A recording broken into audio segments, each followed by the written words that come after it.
Hey, it's Leo. Welcome to the second video on my new BookTube channel. Tonight we're going to talk about my April TBR, or to be read list. I got my TBR for April, the prompts, from a channel that I watch, Leanne from Literary Diversions. I will link her down below. I also printed the really cool template that she has the image files on so that you can post it on Instagram or Twitter with the hashtag Year of Readathons. So I'm looking forward to this. I'm hoping that I haven't bitten off more than I can chew with the number of books that I'm selecting. So we shall see. Each week when I post a video, I'd also like to lift up a nonprofit and some of the great work that they're doing. I'll then make a donation to that organization, invite you to like, follow, and or donate as you are interested or able. This week, I'd like to talk about Bravo Youth Orchestras, a network of youth orchestras for social change, serving both urban and rural communities with a high concentration of poverty. Their mission is to transform the lives of underserved youth through intensive orchestral music instruction, emphasizing collaboration, promoting self-confidence, and creating a community where children thrive. Through a friend that is very involved in this organization, that it's a great organization making a big impact on the lives of youth, and so I will be contributing, and I invite you to like, follow, and or donate as you are inspired. I will link again their information down below. All right, let's get on to the books. Okay, prompt 1, First Nations author. For this one, I used Google, and I'm very excited that I found Evil Dead Center, a mystery by Carole laFavor.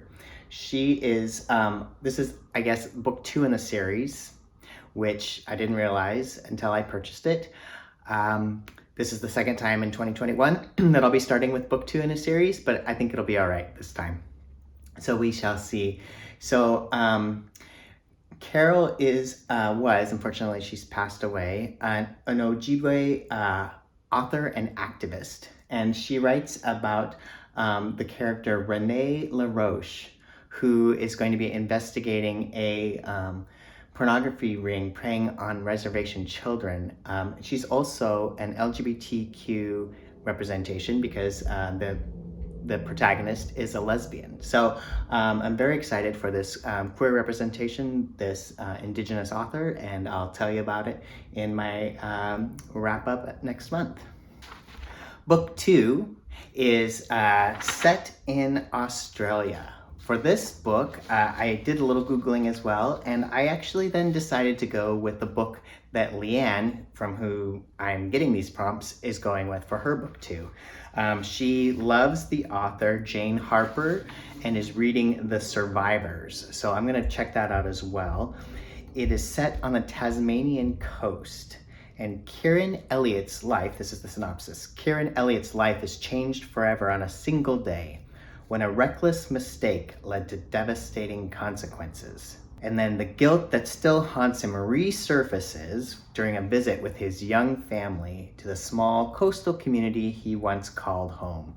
So I'm looking forward to this one. I am a little nervous because it's a thriller, and depending on how scary it is, we'll see. It's one of the reviews says it'll keep you up at night. So, and one of the things that another synopsis talked about was the unearthing of secrets. So that sounds really intriguing to me, and I'm looking forward to that book. Prompt 3 is for a book that's over 400 pages long. And so for this one, I have chosen The Warmth of Other Suns by Isabel Wilkerson. This has been on my TBR for a while, and I'll admit the length, I think it's over 600 pages, was kind of intimidating to me. And I really want to explore the topic, which is an exploration of the African-American migration out of the South from 1915 to 1970 to other parts of the country, and how that has transformed our country and the various communities. I wasn't sure, other than the topic, what it was about, and so with the length, I was worried that it would be just a really hard and heavy read. But Jordan on Booking Jordan, her channel, she talked about it in her video the top 10 favorite books by Black authors in 2019 and raved about what a wonderful book it was and how she thought everyone should read it. And I mean, I've seen that other places too, but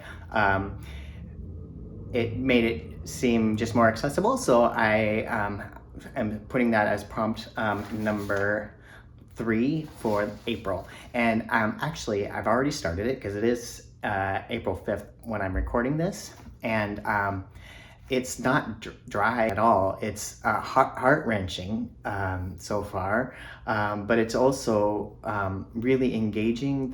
We're following 3 separate individuals who have participated in this migration, and the way that Isabel Wilkerson approaches their stories and the issue is really powerful. So I'm definitely looking forward to finishing that.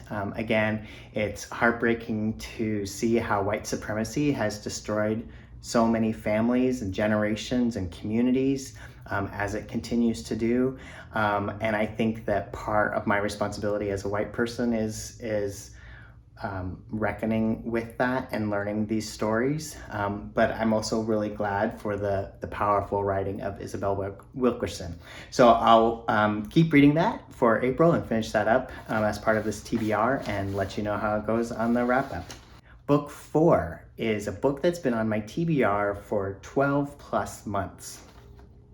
So I have a book that here, Our Lives Matter, A Womanist Queer Theology by Pamela Lightsey. I purchased this a little while ago, but it's in my TBR since 2019. It's actually published in 2015 as a response to and in the midst of the protests starting in 2014 against police brutality against the Black community. And it highlights the voices of Black queer women and the theological insights that they bring. And the synopsis talks about how it has a theological reflection on contemporary debates such as same-sex marriage and ordination rights, and it makes it a valuable resource to clergy, students of theology, LGBTQ persons, and allies. But I also really value that the synopsis says it privileges the narratives and experience of Black LGBTQ women as she reviews the doctrines and dogma of the Christian Church. So this seems like it'll be a really important and powerful read, very timely still. So I will dive into that one as well. All right, so book 5 is the next book in a series. So for this one, I'm picking a series that I started last month at the suggestion of Leanne, from whom I'm taking these prompts. One of her favorite book series of all times is Lockwood and Co. And so last month I read book 1 and loved it. And the stories of Anthony, Lucy, and George, these teenage ghost hunters in London. This looks to be just a really fun story. I really appreciated the storytelling of book 1, which I will save some of that for the wrap up from my March reading, which will come a little bit later. And anyway, so I'm looking forward to book 2, The Whispering Skull by Jonathan Stroud. All right, so that's 5 books so far. We've made it to the second half of the sheet, so I can now start doubling up. But again, I've only chosen to do that for 1, which is actually prompt number 6, a book bought because of Leanne. So that actually will apply to the book set in Australia, prompt 2, or the next in the series, prompt 5. So I'm just gonna let it be, I'll let it be prompt 5, double up and say that Lockwood & Co. book 2 was purchased because of Leanne. All right, so the next 2 are where I kind of fudge the rules a little bit on these prompts, but I think that's fine. So prompt 7 is to read a Tessa Dare book. Tessa Dare is a romance novelist, historical romance set in the Regency period. I do love Regency romance. I grew up on Georgette Heyer. My favorite was, oopsies. My favorite was Venetia, which I actually recommend for anyone. Although, to be honest, I haven't probably read it for maybe 20 years, so hopefully it stands up to the test of time. So I'm not reading Tessa Dare because I don't have a problem with Tessa Dare or anything like that. However, I do want to take it as an opportunity to read a different historical romance author who's been on my TBR, and that's Beverly Jenkins. Beverly Jenkins is an American novelist who writes historical romance, particularly focusing on 19th century African American life. She was a nominee for the 2013 NAACP Image Award, and in 1999 was voted one of the top 50 African American writers of the 20th century by the African American Literature Club. Her historical romances are set in a period of African American history that she believes is often overlooked, but it was difficult to break into publishing, according to Wikipedia, where I got this information about her, because her books aren't about slavery, and so the publishers were not sure what to do about that. So I chose book 1 of the Women Who Dare series. See what I did there? Tessa Dare, Women Who Dare. Anyway, I like the little wordplay delighted me. In the first book of the Women Who Dare series, Rebel, Valinda Lacey is a teacher from New York who moves to New Orleans during the Reconstruction period to be a part of the education and helping folks freed from slavery to get a new start on life. Unfortunately, she faces violence and some white supremacy, and it leads her into the arms of the dashing Captain Drake Vivek, who is an architect from an old New Orleans family. And he is drawn to Valinda, but she is engaged to someone else back home who she does not love, but her father wants her to marry. So intrigue and romance ensue. So I'm looking forward to that. That's Rebel by Beverly Jenkins. That is book 7 on my TBR. So book 8 is the only other one that I'm kind of cheating a little bit on. I don't know if you can call it cheating. The prompt is book from your Kindle.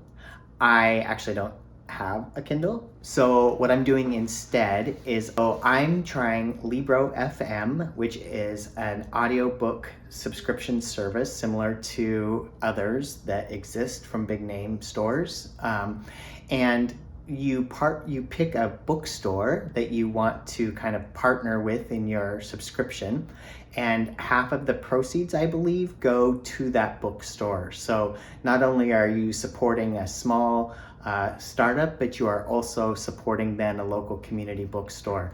I used the affiliate link of Ashley from Bookish Realm, and so I will link her video down below, and she has selected a bookstore in Atlanta that is family run. So I'm really excited about that. And then I had purchased at the start of April, before I started my TBR building, I purchased a book that I've seen many people recommend, and I was probably gonna maybe check it out at some point, but then Elias on his favorite books of all time video listed it in that category and just gave a really sweet description of it. And so I am going to read The House in the Cerulean Sea by TJ Klune, which I love this review from Gail Carriger. She says this is 1994 meets the Umbrella Academy with a pinch of Douglas Adams thrown in. So I'm intrigued. So The House in the Cerulean Sea is a story about Linus Baker, a by-the-book caseworker in the Department of Magical, in charge of magical youth.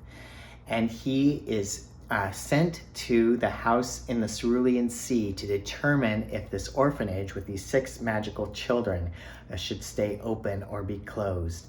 And there, it's described as an enchanting love story. And so I won't say too much more, but I'm really excited about where this one leads. So again, that's The House in the Cerulean Sea by TJ Klune. So that's book 8 on my prompt, a book from my Kindle. Prompt 9 is a nonfiction book that I'm really excited about. This is The Bush Still Burns by Terry Allen Moe. And Pastor Moe actually is my mentor and has been my mentor for over 4 years now, maybe 5 actually. And he writes this book on how spirituality and organizing transformed a pastor and congregation. I'm really looking forward to reading this. I also wanted to read to you the quote on the back from our senator here in Oregon, one of our senators here in Oregon, Jeff Merkley, who I think does an amazing job in the Senate. He writes, "Don't miss this riveting account of Pastor Terry Moe and his congregation's spiritual journey. Starting as a mostly white Lutheran church in a black neighborhood, they went beyond the standard church structure, beyond providing traditional community services, to the foreign realm of community organizing to challenge those in the halls of power. They confronted city councilors, mayors, bad landlords, and redlining banks, and along the way, created a unique church community structure that everyone who wants to make a difference in the world should pay attention to." So I'm super excited about this one and can't wait to read it. This is book 9 on my prompt nonfiction book, The Bush Still Burns, How Spirituality and Organizing Transformed a Pastor and Congregation by Terry Allen Moe. Prompt 10 has a fun prompt, I think, and I have just the book for it. The prompt is purple cover. And so for this, I have I'm Afraid of Men by Vivek Shraya. I've had this book on my TBR for a while since I met her at a writers conference here in Portland, Oregon, and I bought it and haven't had a chance to read it yet. So I'm super excited that I have the perfect book with a purple cover to read for this prompt. From Penguin Random House, they write that this is a book where a trans artist explores how masculinity was imposed on her as a boy and continues to haunt her as a girl, and how we might reimagine gender for the 21st century. So I really am looking forward to reading this. She was an amazing person to meet and hear about her journey. And so I know she's done many things since this book as well. She's a very busy artist, but this one is the one I will dive into for the purple cover this month. All right, so I'm gonna have to add one to my TBR that is carried over from last month, not because I am not enjoying it. I'm already halfway through and it's a really powerful read, but because I just didn't get through it with life and so forth. So that is The Fire This Time, A New Generation Speaks About Race, edited by Jesmyn Ward. It's a series of essays on the past, the present, and the future, and of American race relations and the Black experience. Already some of the essays have given me so much to think about, and I can't wait to finish it. I think this is really important reading. This book, actually, the title is a play on and inspired by the book by James Baldwin, The Fire Next Time. So that is also on my TBR, but I did not get to it for April, so maybe stay tuned for a future TBR when I put on James Baldwin, The Fire Next Time. The Fire Next Time by James Baldwin. But this month, I will finish The Fire This Time, edited by Jesmyn Ward. Well, that concludes this video and the list of TBR that I have for April, inspired by Leanne. I will admit that I added more to my TBR than I thought, so hopefully I can complete them all with these and the audiobooks as well. But I think it's a really good set of works, and I'm excited for them. Also, I commend to you again the Bravo Youth Orchestras. Here's actually a flyer that was in one of my books of The Fire This Time as a bookmark regarding the concert that's coming up on Sunday, April 18th. So again, that's Bravo Youth Orchestras. Check it out. And thanks again for watching. It's great to have you here.